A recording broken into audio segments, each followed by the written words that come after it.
নারীদের ক্রিকেটে নারীর এখন যে অবস্থা, এটা কি নারীর মর্যাদা অনেক বৃদ্ধি করেছে? আপনার ওই যে যারা শুটিং করে বা ইয়া করে ওই ক্রীড়া ফেডারেশনের নারীর যে অবস্থা, এটা কি নারীর মর্যাদা বৃদ্ধি করছে? তো নারীদের আহাজারিগুলি কি আমরা শুনতে পাচ্ছি না? এখন নারীর মর্যাদা যে কোন দিক দিয়ে আসবে, কোন ধরনের আহাজারি কথা বলছেন?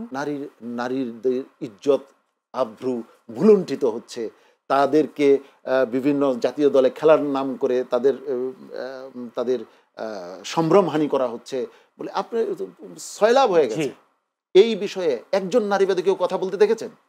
আমি তো দেখিনি যে একজন যে আজকে নারীর অপমান হচ্ছে।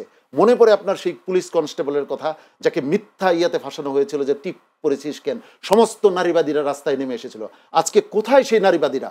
এরা আসলে নারীবাদের নামে নারীকে ভোগ্যপণ্য বানাতে চায়। আমরা যারা ইসলামকে, আমরা নারীকে সর্বোচ্চ সম্মান দিই, মায়ের সম্মান দিই, কারণ নারীকে সম্মান দেওয়ার নির্দেশ আমার আল্লাহ দিয়েছেন, আমার রাসূল সাল্লাল্লাহু আলাইহি ওয়াসাল্লাম দিয়েছেন। অতএব নারীর সম্মান আমরা দিই।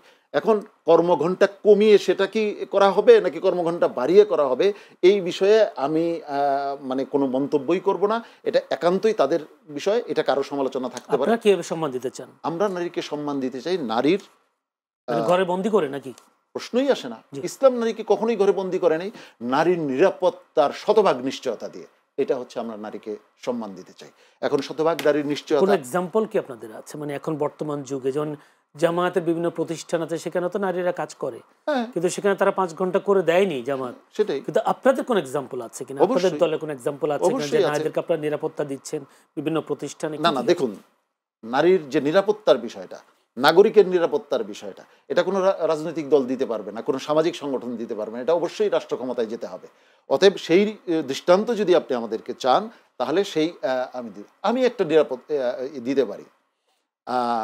আমরা আমাদের পরিবারকে, আলহামদুলিল্লাহ, এটা আল্লাহর শুকরিয়া, আমাদের মেয়েকে, আমাদের স্ত্রীকে আমরা এইভাবে গড়ে তুলি, তারা যখন রাস্তায় বের হয় তার নিরাপত্তা নিশ্চিতের ব্যাপারে তাকে আমরা শতভাগ আত্মবিশ্বাসী করি, এবং তাকে যদি কেউ টিজ করতে আসে সে তার উপযুক্ত জবাব পাবে।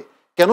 সে জানে যে ইসলাম তাকে কি কি মর্যাদা দিয়েছে, কি সুরক্ষা কবচ দিয়েছে, এই বিষয়গুলি তার জানা আছে। এখন নারীকে যদি একেবারে, মানে যেটা নারীবাদীরা বলেন, নারী, আজকে দেখলাম